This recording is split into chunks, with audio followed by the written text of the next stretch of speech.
Hello everyone, this is Blake, or it's DB71, back finally after 2 or 3, maybe 4 months now since my last post. And as you can tell from the title, it's not really a vinyl related post, but I will have to tell you what's playing for all my vinyl community friends. What we have spinning is Clifford Jordan's Soul Fountain on the Vortex label. I don't find many releases on Vortex, but this is one that I picked up relatively recently. It's good. It's one of those things that grows on you after a while. This is from 1970 with Clifford, Jimmy Owens, Billy Higgins on drums, John Patton on organ, Julian Priester on trombone, and Ray Barretto on conga. So, yeah, it's pretty good. So, I'm here to explain, or not explain, but present why have been absent for a while. I've been working on a new project, as you well know if you've been around my channel since the beginning. You know, I get pretty obsessive compulsive, or I obsess over certain things, and right now it has been mini comics and zines and zine making. Now, it was by accident, in fact, that this started happening. What was originally a video posted for a friend to try to explain what a mini comic was, got out into the old mini comic community, and an idea that was presented several years ago to a friend of mine, Dan Taylor, at Space in Columbus. I think it was 2010.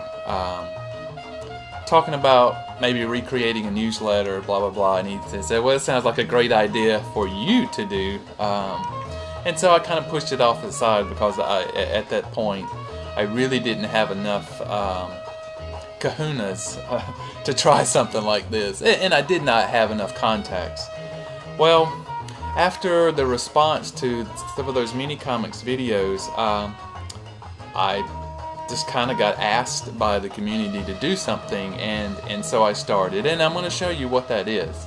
So a very quick history of where my spot will be, I guess, in the mini comics world is, back in the day, Clay Garrity's used to do a newsletter, a single sheet, tri-folded. I guess this was put in an envelope, maybe. I don't really know for sure. I guess this was in an envelope, and it got mailed out to all the folks that were interested. And basically what he did was just crammed as much information as he could on a sheet, and then when it was full, he mailed it out. And basically this was to the mini comics, underground comics, post-underground comics, what eventually became known as the New Wave comics community.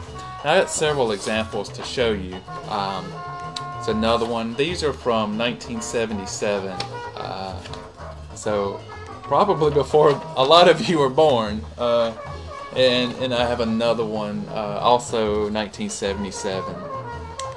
And so he would send these out to his address list, and basically this was the network of mini comics creators. This is how they got in touch and communicated with each other, for the most part, was through things like this. Later on, this kind of died out, I think in the early to mid 90s. I'm not sure when the last one was. Clay became ill, and then later passed away, unfortunately. But something else kind of rose out of the wake of that, or actually before it died. But Bruce Crislip and Steve Willis started something called the City Limits Gazette, and Steve handled this for two years, almost two, maybe close to 3 years, from 91 to 93, I think. And so he basically took the similar idea and just crammed whatever he could, information that people mailed him, and he just compiled it and sent it back out. That he did this every couple of weeks, which I think is insane, especially after I've tried to do something similar. And one of the cool things about both of these, artists contributed the different the titles, the headers, I guess, which made them very interesting to get to see what was going to come up. So these two were the main forms of communication, or the network, other than the normal zine outlets. There were a couple of others that came and went, but those were the two big strong ones. So I wanted to do something similar. I wanted to get some of these new waivers, and I'm going to again try to promote a couple of books by our friend Michael Dowers, who's put these together. This captures a large part of what was going on. This is a good sample of all the artwork that was going on. New Wave, the underground mini comics of the 1980s, and this thing is packed. 800 pages, I think. Yeah. Wow, almost 900 pages, full of. Oh, let me try to do this in front of the TV, in front of the camera. I'm sorry. Anyway, you get basically just a stack of mini comics reproduced in this guide. So, thankfully, there was enough interest that a couple of more are on the way. One is already out, Treasury of Mini Comics Volume 1. Both of these are published by Fantagraphics. And then there's a new Treasury coming out. The plan is for it to hit the shelves in January of 2015. So this takes... The first one was mostly beginning and through the 80s.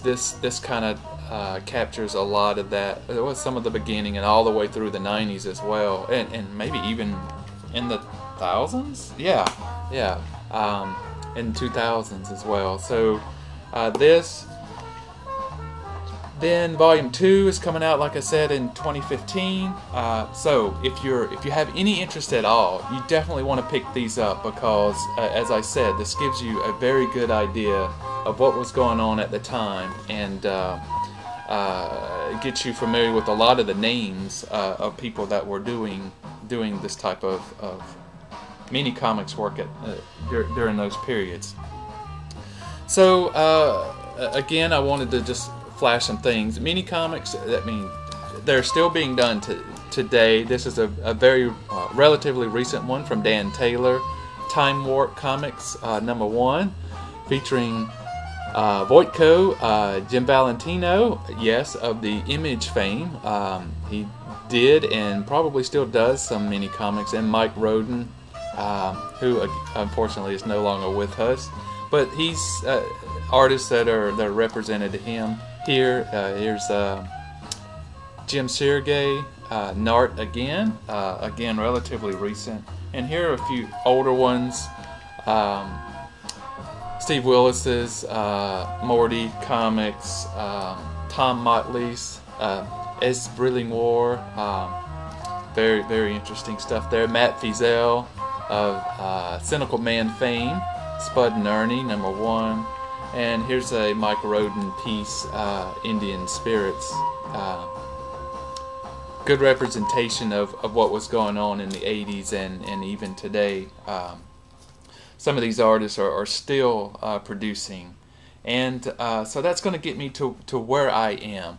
I have been producing a zine, more or less, mini comic size, and basically trying to take that newsletter idea and keep a lot of these new wave and folks that are doing it today, but still with the new wave mindset, with the trading through the mail, and doing this type of work for fun. Most of the folks that are represented in here aren't trying to make a living off of their work, because it is a very hard thing to do.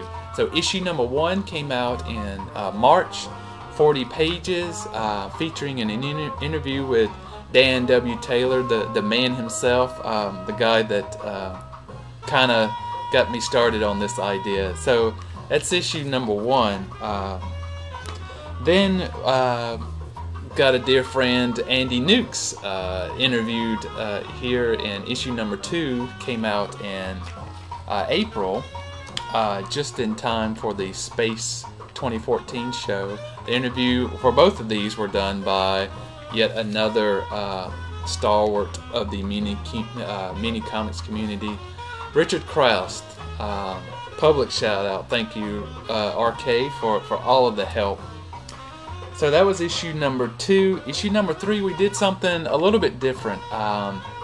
Just so happens that both I and Richard Krause in the Pacific Northwest, near Portland, we were going to different comics-related, independent or self-published comics-related events. I was going to Space in Columbus, and RK was going to the Linework Northwest event. The first time that's been held over the same weekend. And so we decided that instead of doing a feature interview, we basically wrote about our experiences at the 2 different events.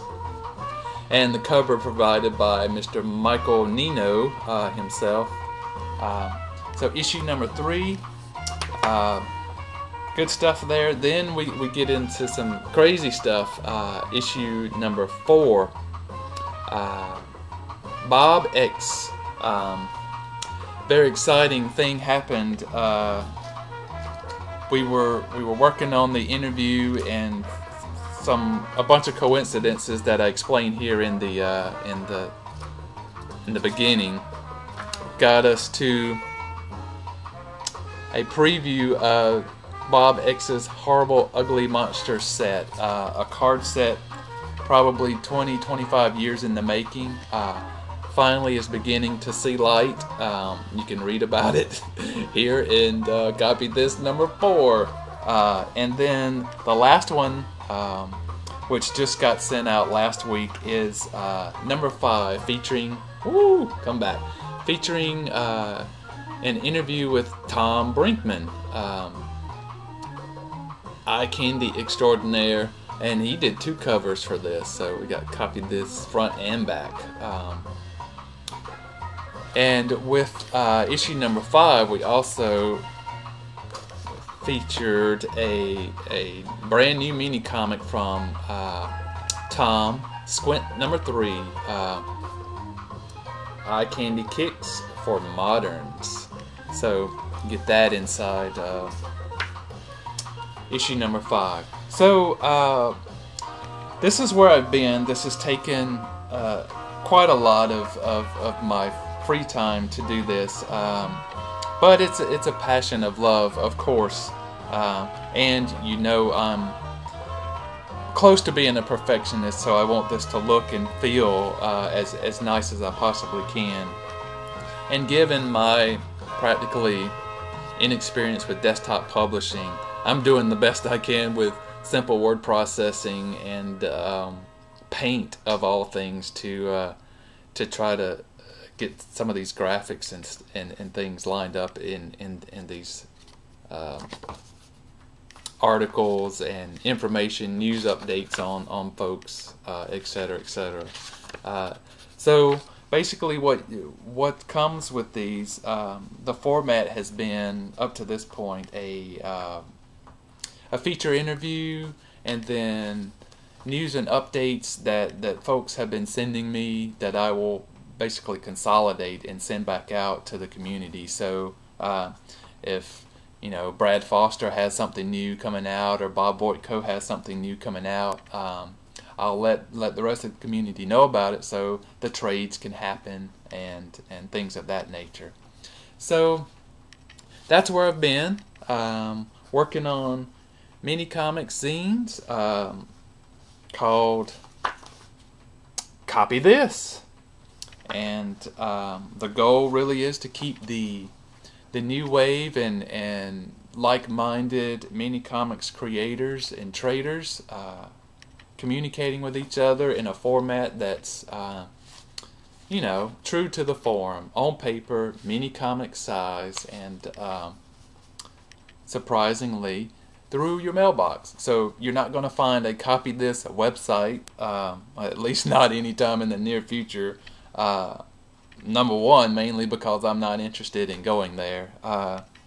Just want to keep this community, quotes in the air, you know, kind of small and very, very friendly and active. But you know what I mean there. So just wanted to make this post to let all the folks that have been asking, Blake, where have you been? Just letting you know this is what I've been focusing on. Yes, I'm still listening to music, of course, but buying very, very little because I just haven't been looking. Of course, we all have rooms full of music that we probably haven't listened to yet. At least I can speak to that. So, if you have any interest in seeing what some of this stuff is about, please, again, take a look. Ask your local comic book store to get this for you, or if you must, order it online yourself. In fact, I think Fantagraphics actually has a two-fer deal now. You can buy them both at a discount instead of having to pay full retail for these. And I will well, I'll tell you what, just get in touch with me directly through a private message, and I'll give you information on how you can get on the mailing address, on the mailing list for the Copy This zines. Now, if you are a mini comics creator, we'd love to hear from you, especially if you're friendly to trading and friendly to the format, mini being, you know, true mini size, but digest size is welcome, of course.